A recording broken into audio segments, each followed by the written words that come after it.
I just had to let you know you're.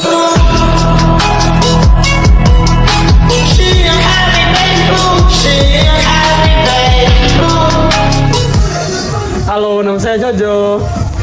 Halo, perkenalkan nama saya Lia. Halo, nama saya Desi. Halo guys, nama saya Ido. Nama saya Yusti. Halo semuanya, selamat datang di podcast kami. Pada video kali ini, kami akan membahas tema tentang pendidikan dan kondisi ekonomi di Indonesia pada saat ini. Untuk waktu selanjutnya, saya akan memberikan kepada host untuk membawa kami dalam podcast kali ini. Ya, baik. Jadi di sini kita membahas tentang bagaimana perekonomian Indonesia kan. Kita tahu Indonesia sekarang mengalami kesulitan ekonomi di mana saat ini harga dolar naik, harga BBM juga ikut naik. Nah, yang menjadi pertanyaan saya sini, bagaimana sih kondisi ekonomi saat ini yang mempengaruhi dunia pendidikan Indonesia? Kondisi ekonomi yang mempengaruhi dunia pendidikan ya. Kalau dari sudut pandang saya sendiri tentu, apalagi kan untuk pelajar-pelajar Indonesia banyak sekali menimba ilmu di luar negeri. Untuk itu kayak untuk biaya menyekolahkannya itu kayak terjadi inflasi begitu, yang mana untuk pembayaran UKT atau semacam uang sekolah begitu tentu akan dibayar lebih mahal lagi dibanding pada sebelumnya ketika dolar masih normal di angka kisaran 15 sampai 16 ribu. Oh, jadi maksudnya sini kan maksud ada bahwa dengan meningkatnya dolar jumlah kerja yang dibayar bisa meningkat begitu. Ya, kurang lebih seperti itu, karena apalagi kan untuk saat ini dolar sangat tinggi dan juga rupiah menjadi salah satu mata uang terlemah yang ada di dunia saat ini, dengan kisaran sudah hampir menyentuh 19.000 untuk satu US dollar ini. Oh, baik. Jadi ini ada beberapa pertanyaan. Dan pertanyaan kedua itu, apakah kenaikan harga kebutuhan bahan pokok berdampak pada pendidikan masyarakat? Menurut saya ya, karena ketika biaya hidup masyarakat meningkat, di situ keluarga lebih memprioritaskan kebutuhan sehari-hari, di mana dibanding biaya pendidikan, terutama bagi masyarakat yang berpenghasilan rendah. Betul juga ya, karena kebutuhan dalam rumah itu penting dan paling penting kan. Pendidikan itu bisa cari dari waktu sampai kebutuhan. Kalau kita bisa meningkat ini, mungkin bisa mati. Ya, mati lepas. Baik. Pertanyaan selanjutnya, mengapa di tengah perkembangan teknologi yang saat ini masih banyak pengangguran di kalangan lulusan sekolah tinggi maupun sarjana?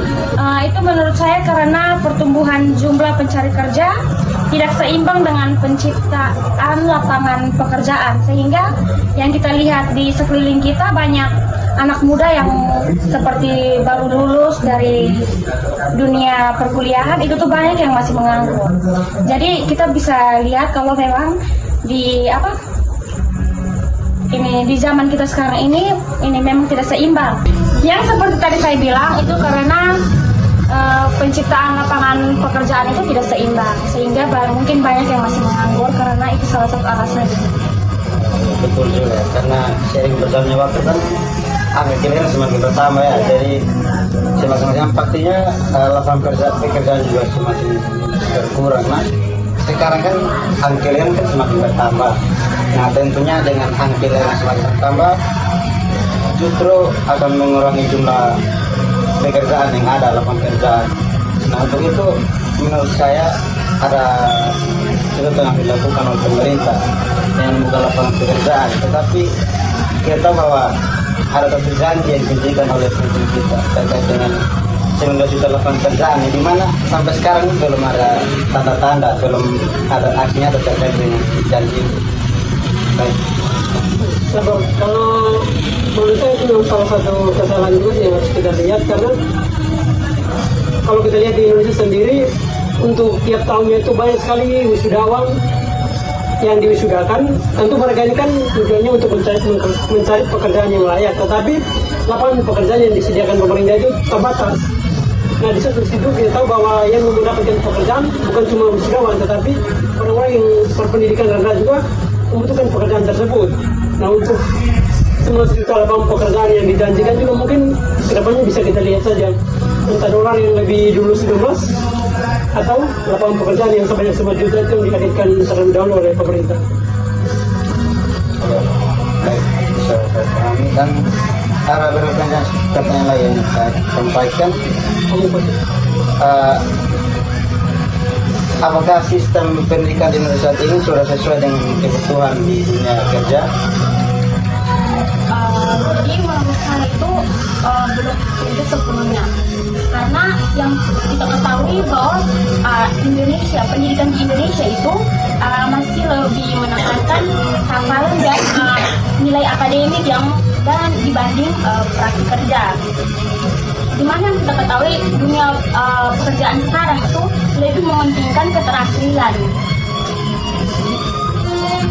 Padahal yang kita ketahui bahwa dunia kerja yang sekarang itu lebih membutuhkan kemampuan soft skill dan juga dalam teknologi, kemudian kerjasama dengan tim. Kurang lebihnya. Itu berkaitan juga dengan isu beberapa bulan lalu terkait dengan penghapusan jurusan yang tidak sesuai dengan lapangan di industri ya. Pikirnya tanggapannya bagaimana?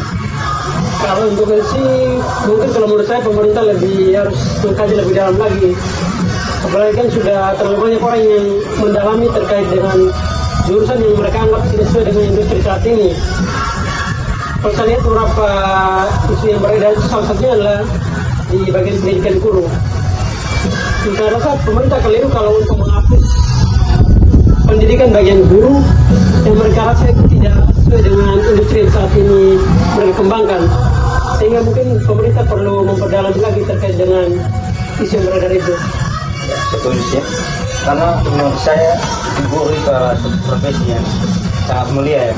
Yang mulia karena tidak ada orang sukses yang tidak menghargai seorang guru. Karena itu sudah dikenal sebagai pahlawan tanpa tanda jasa, tapi sebagai pahlawan dengan jasa honorer. Jasa tidak utang bulan. Apa itu yang diantarkan? Baik. Pertanyaan berikutnya, bagaimana pengaruh perkembangan AI dan digital terhadap peluang kerja di generasi muda sekarang?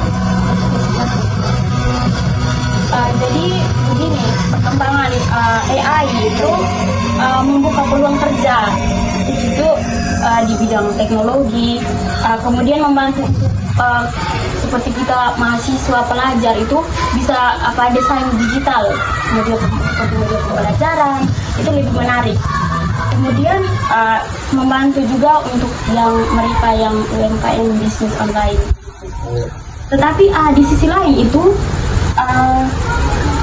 beberapa pekerjaan itu mulai tergantikan oleh teknologi, di mana kita kan sekarang kalau sudah ada AI berarti kita tidak mengandalkan lagi tenaga manusia, kita menggunakan teknologi.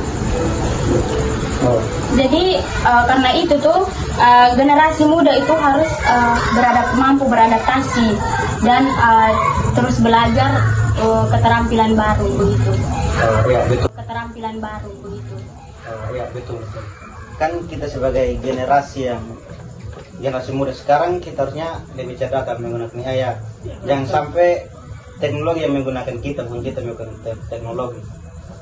Jadi pertanyaan berikut, mengapa biaya pendidikan di Indonesia masih dianggap mahal di tengah kondisi ekonomi yang sulit? Nah, menurut saya itu pendidikan di Indonesia masih cenderung mendapatkan nilai akademik sebagai ukuran utama keberhasilan siswa. Padahal di dunia kerja tidak hanya membutuhkan pengetahuan teoritis tetapi juga keterampilan praktis maupun kemampuan komunikasi, kepemimpinan dan pemecahan masalah. Oleh karena itu, keseimbangan antara pencapaian akademik dan pengembangan keterampilan kerja perlu terus ditingkatkan. Jadi selain teori kita berarti terkait dengan bagaimana menerapkannya, bagaimana menerapkan teori yang kita pelajari di dunia kerja. Karena kan di dunia teori yang kita dapat di pendidikan itu kan kita hanya mendapatkan pengetahuan saja. Sedangkan kalau kita sudah di dunia kerja berarti kita menerapkan keterampilan kita. Salah satu alasan mengapa biaya pendidikan di Indonesia masih dianggap cukup mahal mungkin karena penghasilan dari orang tua murid juga sih. Karena banyak orang berpendapat bahwa untuk wilayah Indonesia sendiri sekolah yang lebih bagus itu kalau untuk tingkatan SD sampai SMA itu lebih bagus kalau anaknya itu disekolahkan di sekolah swasta. Dimana kalau kita tahu swasta dia biaya pendidikannya lebih mahal ketimbang di negeri karena memang didukung dengan fasilitas dan cara mengajar guru yang lebih dianggap mumpuni ketimbang di sekolah negeri. Apakah ada bantuan dari pemerintah terkait dengan pendidikan yang sudah cukup membantu masyarakat ke bawah? Kalau untuk itu sih saya rasa sudah cukup banyak juga yang merasa terbantu. Kalau bantuan dari pemerintah untuk pendidikan di Indonesia saat ini kan sudah banyak diterapkan juga mulai dari SD sampai di perguruan tinggi, tetapi kalau untuk merata dan tidaknya belum bisa kita nilai sekarang karena salah satu alasannya itu padatnya juga produk Indonesia sehingga untuk bantuannya itu sudah tepat sasaran tetapi belum merata karena tadi kuota dari peserta didik yang mau diberi bantuan itu memang cukup banyak juga sehingga sudah diberikan tetapi belum merata sepenuhnya.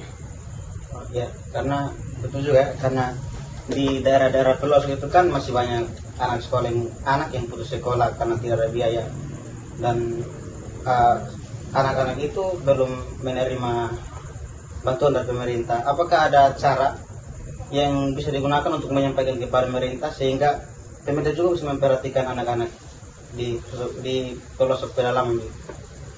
Kalau dari saya pribadi sih mungkin itu lebih tugasnya lebih diberikan kepada pemerintah daerah sehingga sebagaimana mereka bisa menyuarakan keresahan masyarakat mereka untuk sampai kepada telinga pemerintahan pusat sehingga kemudian diberikan bantuan untuk anak-anak yang tadi putus sekolah dan sebagainya itu sehingga hal seperti itu tidak terjadi lagi di kemudian hari. Oh, ya. Itu kan kewenangan pemimpin daerah ya. Oke. Ya. Baik, menyangkut durasi kita terbatas, mungkin podcast ini sampai sini saja. Terima kasih. Oke, sekian dari podcast kami kali ini. Sampai jumpa di podcast berikutnya. Bye. Tutup ulang saja.